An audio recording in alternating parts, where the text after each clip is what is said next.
pelajaran kali ini kita akan membahas mengenai akuntansi perusahaan dagang. Nah, mungkin sebelumnya biar kita nanti fokus belajarnya, alangkah lebih baiknya kita doa dulu ya anak-anak.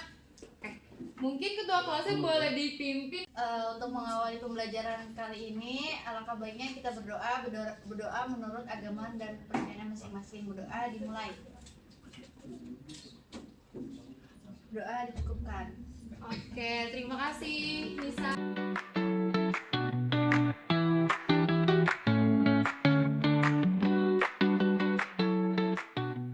Oke, seperti biasa pada kesempatan kali ini kita akan membahas mengenai dokumen sumber dan dokumen pendukung. Nah, tapi sebelum itu Ibu mau recall dulu nih pemahaman kalian di materi sebelumnya. Ada ingat nggak sebelumnya kita bahas tentang apa? Ingat Bu. Jurnal syarat pembayaran, Bu. Iya, syarat pembayaran, Jurnal transaksi. khusus. Iya. Dagang. Mungkin ada yang mau lebih spesifikasikan? Saya Bu. Boleh bisa. Jadi pembelajaran minggu lalu itu adanya bukti-bukti transaksi, jenis transaksi. Nah di dalam itu nanti akan dijelaskan sebagai sumber. Oke, terima kasih Nisa. Tepuk tangan dong untuk Nisa. Oke, kita next ya.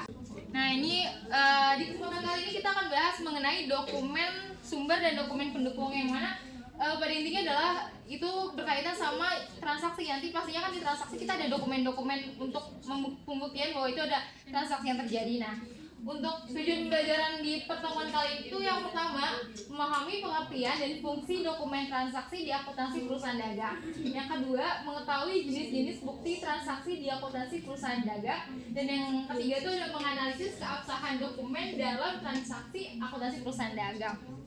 Oke, tapi sebelum itu mungkin Ibu mau minta tolong kepada anak-anak untuk mengeluarkan bukunya, dan entah itu buku paket dan buku tulisnya dan serta alat-alat tulisnya, supaya kalian bisa mencatat dan nanti kalau ulangan bisa dibaca-baca lagi ya catatannya. Karena ini penting banget, apalagi kita kan sebagai siswa SMK nanti akan ada USK, ujian sertifikasi akuntansi, dan nanti pasti akan kalian butuhin lagi nih informasi-informasi ini. Sebelumnya ada yang tahu nggak bukti transaksi itu apa? Cek. Nota bukti. Iya betul. Jadi mungkin yang familiar di kehidupan sehari-hari ada nota, ada kwitansi. Terus kalau kita ke supermarket nih, biasa kita dapat, nah iya betul banget. Secara formalnya ya, jadi bukti transaksi itu adalah dokumen transaksi atau bukti tertulis yang menunjukkan telah terjadi kegiatan ekonomi antara dua pihak yang digunakan sebagai dasar pencatatan dalam akuntansi. Yang mana dokumen ini itu tuh digunakan untuk memastikan bahwa setiap transaksi itu dicatat secara sah dan dapat dipertanggungjawabkan. Sampai sini paham anak-anak? Paham. Next ya. Yang selanjutnya fungsi bukti transaksi. Ada yang tahu nih fungsinya apa? Atau masih bingung fungsinya apa? Masih bingung ya? Buat rekaman. Arsip, betul. Apalagi kita kalau nanti jadi akuntan di perusahaan besar tuh penting banget nih arsip, rekaman dan lain-lain. Mungkin kalau secara logisnya di kehidupan sehari-hari, Ibu mau tanya dulu, kalian kalau belanja ini tim yang struknya itu dibuang atau disimpan?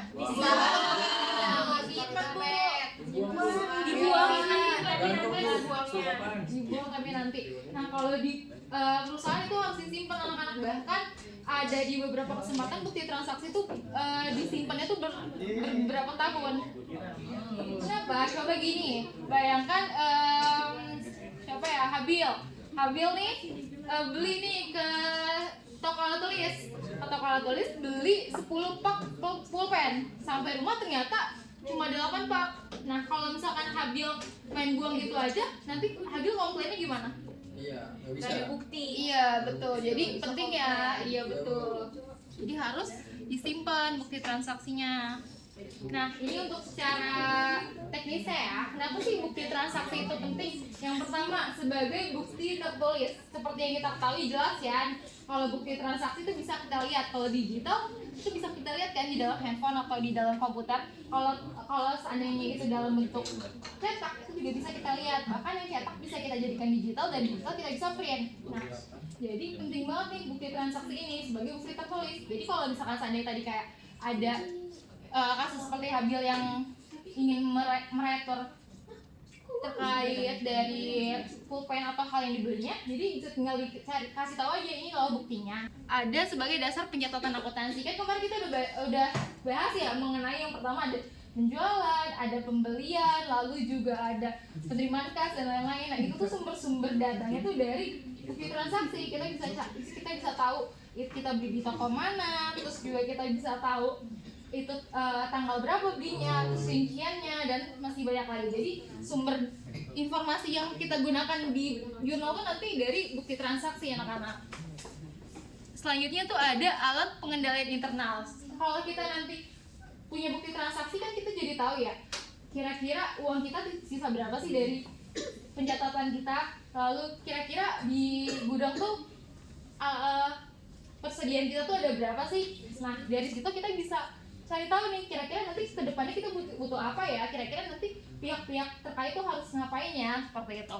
Nah, yang keempat itu ada memenuhi persyaratan regulasi. Nah, seperti yang kita ketahui di akuntansi kan pastinya punya regulasinya sendiri ya, ada PSAK, bahkan ada IFRS dan lain-lain. Nah, tentunya dengan adanya bukti transaksi ini dia akan mempermudah regulasi. Jadi kalau ada apa-apa tinggal buktiin aja dengan bukti transaksi. Nah, yang kelima itu ada mempermudah proses audit. Nah, seperti yang tadi sudah saya jelaskan, kalau nanti ada kecurigaan dan lain-lain, nanti tinggal dikasih tahu ini bukti transaksinya, ini loh buktinya. Jadi nanti proses audit pasti akan berjalan dengan cepat. Seperti itu. Sampai sini paham anak-anak? Paham. Selanjutnya ada dokumen transaksi. Jadi dokumen transaksi itu nggak cuma satu macam anak-anak. Ternyata dokumen transaksi itu ada berbagai macam. Ada dua macam. Yang pertama itu ada dokumen sumber dan dokumen pendukung. Kalau dokumen sumber itu dia istilahnya main karakternya. Jadi dia bakal dijadiin acuan banget kalau buat ke jurnal nanti. Sedangkan kalau dokumen pendukung dia tuh sebagai pembantu informasi untuk si dokumen sumber ini dicatat seperti itu. Selanjutnya kita yang pertama-tama kita kan membahas mengenai dokumen sumber dulu ya. Iya, Ibu. Untuk yang pertama tuh dokumen sumbernya itu ada dua jenis. Yang pertama tuh ada dokumen internal dan eksternal. Untuk mudahnya ini adalah kalau dokumen sumber internal itu tuh regulasinya tuh muter-muternya di internal aja. Jadi dibuat untuk internal dan digunakan untuk internal. Sedangkan kalau dokumen sumber eksternal itu bisa dibuat oleh internal untuk eksternal atau eksternal untuk internal. Jadi kalau dokumen sumber internal mungkin mudahnya seperti ini. Dokumen sumber internal itu contohnya ada bukti pengeluaran kas. Itu kan kita yang buat ya, karena kita merasa kalau kita menerima kas. Lalu kalau misalkan satu lagi ada bukti kas keluar atau kas masuk, kan itu dari kitanya sebagai akuntan. Itu ada juga memo. Nah, kalau dokumen sumber eksternal itu dari kita keluar atau luar ke kita. Contohnya faktur pembelian, kita kan kita membeli sesuatu, itu kan berarti buktinya dari eksternal. Nah, kalau faktur penjualan itu kan dari kita untuk pihak eksternal. Lalu nota debit itu juga dari eksternal kepada kita. Itu juga kredit dan kontan. Bisa dipahami anak-anak? Bisa, Ibu. Selanjutnya ada dokumen pendukung, atau istilahnya kalau di dalam suatu film aja ada karakter utama sama karakter pendukung ya, apalagi di akuntansi. Nah, dokumen pendukung ini singkatnya adalah tambahan yang digunakan untuk memperkuat dan melengkapi keabsahan suatu transaksi atau catatan akuntansi. Nah, di mana dokumen ini berfungsi sebagai pelengkap yang lebih rinci agar transaksi yang dicatat benar-benar sesuai dengan kenyataan dan dapat dipertanggungjawabkan. Jadi istilahnya dia dokumen yang informasinya itu lebih lengkap. Nah, menurut kalian semua dokumen itu udah pasti sah belum sih? Enggak. Coba kenapa Nisha, kenapa enggak semua dokumen itu pasti sah? Biasanya kan ada dokumen-dokumen yang nggak sah tuh, nggak ada nama dari perusahaannya atau logonya, terus tanda tangannya nggak ada tanda tangan perusahaannya, terus misalkan gak ada namanya juga, terus gak tertera tanggal buktinya, terus kuantitinya misalkan gak jelas, terus misal dia beli 5 kuantiti tapi langsung ditulis harga totalnya, padahal kan seharusnya harus ditulis dulu nih per unit harganya berapa dan lain sebagainya. Tuh, terima kasih Nesha, tepuk tangan dong untuk Nesha. Ya, coba bayangkan Alia nih, Alia sebagai seorang akuntan, lalu Alif sebagai kepala gudang. Alif nih, Alif bilang ke Alia, gudang habis beli selotip nih, harganya segini tapi nggak ada bukti transaksinya ya. Alia bakal percaya apa enggak? Karena kan enggak. Kenapa nggak percaya? Karena nggak ada buktinya. Iya betul. Jadi memang harus ada buktinya ya, dan harus sah karena harus jelas informasinya. Untuk lebih jelasnya, yang pertama, dokumen transaksi harus memuat informasi penting. Bener kan tadi kata Nesha. Jadi harus jelas tuh tanggalnya berapa, lalu juga tokonya dari mana, terus juga kira-kira nomor referensinya, dan masih banyak lagi. Terus juga harus jelas kalian beli apa, terus dirinci itu. Jangan tiba-tiba beli 3 laptop 10 juta, nggak dirinci itu satu-satunya berapa, kan bisa gitu bohong kan. Jadi harus dirinciin, misalkan beli 3 laptop harga satuannya 5 juta, harga totalnya 15 juta. Terus yang kedua, nilai transaksi pada dokumen harus sesuai dengan data pendukung yang relevan seperti faktur, kwitansi, dan lain-lain. Jadi kalau kita beli Shopee, belanja Shopee biasanya di aplikasi itu ada fakturnya. Sedangkan kalau yang kita dapat itu biasanya ada resi kan. Nah, resi itu disebut sebagai dokumen pendukung supaya kita bisa nyocokin nih. Kira-kira yang kita beli sama yang datang tuh sama nggak sih? Kayak gitu. Terus yang ketiga itu dokumen harus dilengkapi dengan tanda tangan dan stempel resmi supaya jelas itu lah ini siapa yang ngeluarin dokumen, jadi bisa ditanggungjawabkan. Jadi kalau misalkan ada apa-apa, kita tinggal bilang aja ini saya dapetnya dari sini kayak gitu. Terus yang pasti harus asli ya, karena kalau itu palsu kan nanti bisa berpengaruh ya ke audit, ke hal-hal lain seperti itu. Terus yang terakhir itu metode pembayarannya harus sah, kita bayarnya kemana, terus kita bayarnya pakai apa, itu cash atau kredit itu harus jelas. Seperti itu.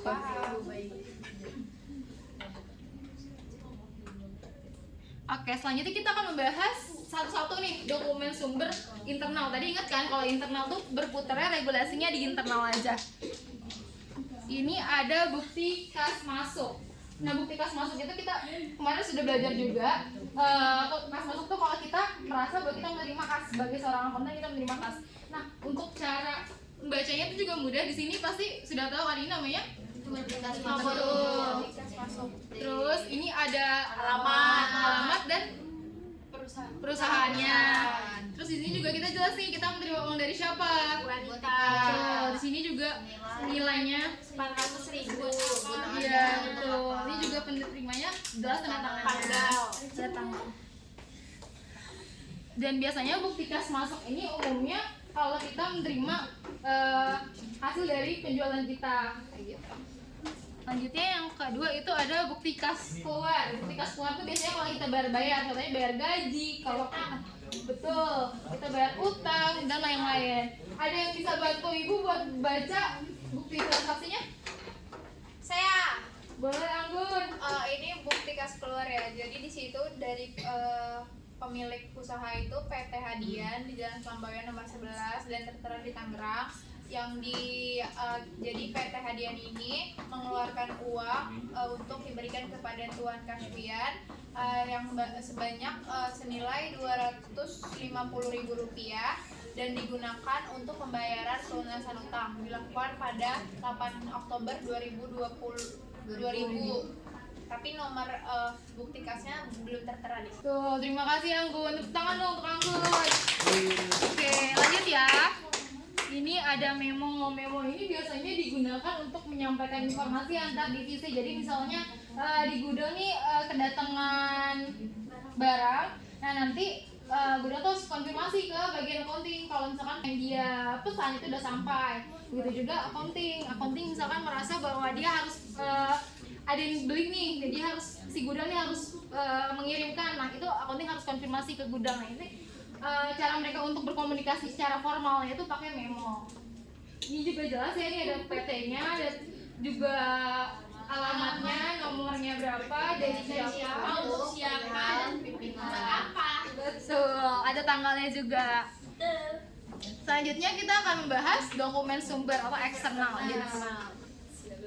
Nah, yang pertama itu ada faktur penjualan, yang mana biasanya itu digunakan untuk penjualan secara kredit ya. Di sini juga tertera jelas nama PT-nya siapa, lalu betul faktur, tanggal dan lain-lain. Terus ya pembayarannya juga kemarin kan udah belajar ya syarat pembayaran. Nah, di sini tertera jelas syarat pembayarannya. Terus rinciannya, beli apa, kuantitasnya sampai harganya itu harus jelas. Karena kalau nggak jelas tuh bakal dianggap tidak sah. Nah, ini faktor pembelian. Nah, untuk faktor pembelian tuh kalau kita beli secara kredit kayak gitu. Terus untuk ini juga kurang lebih formatnya sama penjualan, tapi yang membedakan itu kalau penjualan itu kopnya pakai nama kita, sedangkan kalau pembelian tuh kopnya pakai nama yang kita beli. Jadi kalau penjualan kopnya nama siapa? Kita. Kalau pembelian pakai nama siapa? Yang beli. Iya, betul. Selanjutnya ada nota kontan. Nota kontan ini bedanya kalau faktor itu kalau kita beli secara kredit, sedangkan kalau kontan ini kalau kita belinya tunai. Betul. Jadi kalau tunai itu nanti kita ngeluarinnya nota kontan.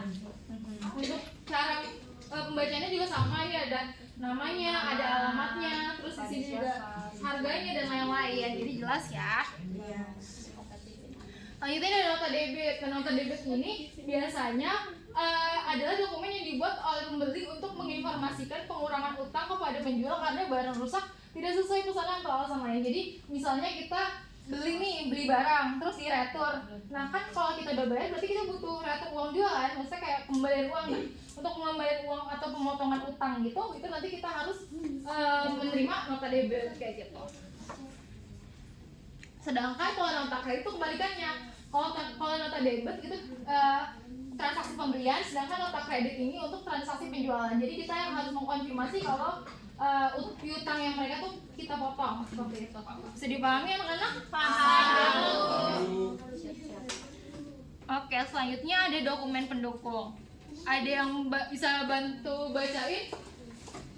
Ibu, Boleh, bisa. dokumen pendukung itu ada jenis transaksi, dokumen sumbernya, jenis dokumen, dan dokumen pendukung.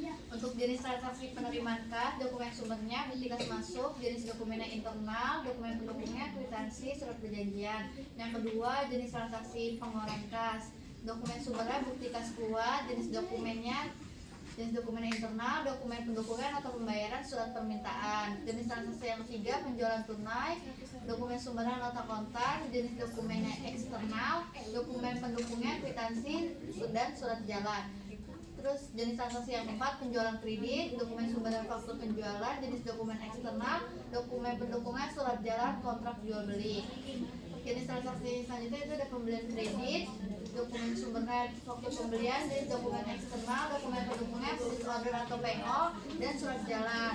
Jenis transaksi selanjutnya ada retur penjualan, dokumen sumbernya ada nota kredit, jenis dokumen eksternal, dokumen pendukungnya surat retur dan surat jalan.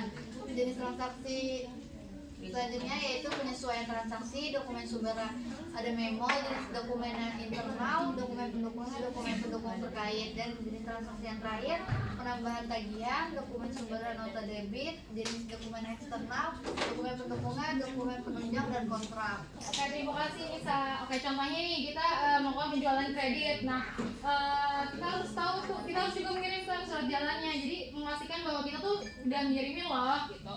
Dan juga kita harus mengirimkan kontrak jual belinya supaya jelas nih yang dibeli apa dan yang kita kirimkan apa. Kira-kira seperti itu untuk dokumen pendukung. Nah, kira-kira kalau kita abain bukti transaksi ini bakal fatal nggak sih? Fatal. Coba ada yang mau jawab? Saya dah. Boleh deh, kali aja nggak Ya, kali apa-apa. Jadi kalau misalkan diabaikan tuh bisa fatal karena kalau misalkan tidak ada dokumen pendukungnya itu seperti yang tadi disebutkan tidak ada bukti, terus tidak ada apa namanya, kalau misalkan kita tiba-tiba barangnya nggak sesuai itu kita nggak punya bukti yang kuat untuk membuktikan kesalahan tersebut. Jadi mungkin itu salah satu akibat apa namanya kefatalan yang bisa terjadi kalau misalkan kita mengabaikan dokumen-dokumen. Ya betul, jadi memang penting banget ya si bukti transaksi ini. Kira-kira berarti sudah pada paham ya? Sudah ya. Oke, nah selanjutnya kita ada ice breaking. Nah nanti kalau misalkan ada yang bisa jawab, kita ibu kasih hadiah ya. Jadi ini kita kita bakal main kodok-kodokan. Tapi jadi usahain kalian jawabnya bener ya, karena kalau kalian jawabnya salah, nanti kodoknya bakal iya, jadi bukan Keluar layar.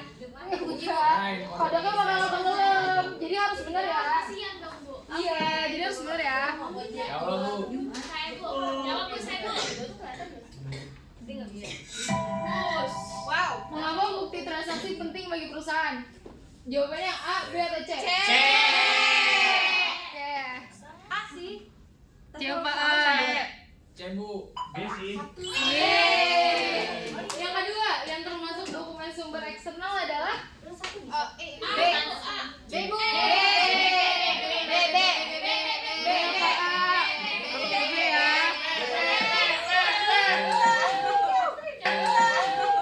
Jangan salah nih, satu, Bu.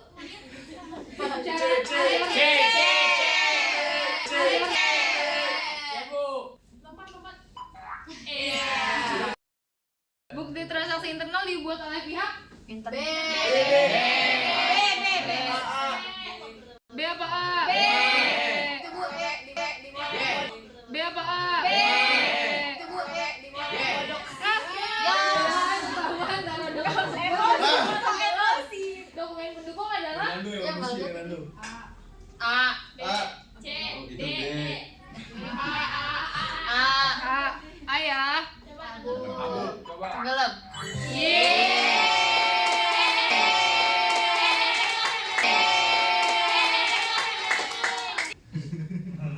Oke, selanjutnya udah.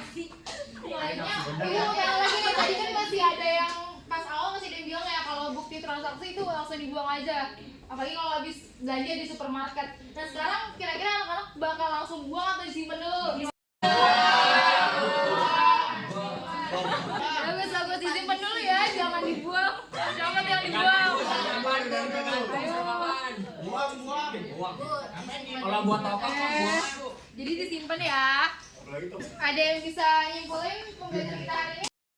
Bita boleh? Mungkin hari ini itu pembahasan tentang bukti transaksi itu mengapa bukti transaksi itu penting karena bagi perusahaan kalau nggak ada bukti transaksinya itu transaksinya nggak sah dan nggak bisa dijadiin bukti di akuntannya gitu. Terus bukti transaksi itu terdiri dari faktur, kwitansi, nota debit, nota kredit gitu. Mereka punya fungsinya masing-masing. Terus bukti transaksi itu ada internal sama eksternal. Internal itu kayak kas masuk, kas keluar. Kalau eksternal kayak faktur dan lain-lain. Terus udah sih dari saya sih gitu. Oke, terima kasih Bita. Selamat dong buat Bita. Oke, ini ada penugasannya. Kalian bisa bentuk 3 orang satu kelompok. Terus juga ini ada kira-kira kalian harus tanya apa, dan ini juga ada catatannya, itu kalian bisa kumpulkan di minggu depan ya, pertemuan kita selanjutnya. Baik, Bu. Kira-kira segitu saja dari Ibu. Ada yang ingin ditanyakan lagi? Enggak ada, Bu. Terima kasih atas antusiasnya hari ini. Kita berdoa dulu. Boleh ketua kelas dipimpin lagi doanya? Oke. Karena sudah selesai pembelajaran kita kali ini, karena di awal yang berdoa juga, maka diakhiri dengan berdoa. Berdoa dimulai. Pada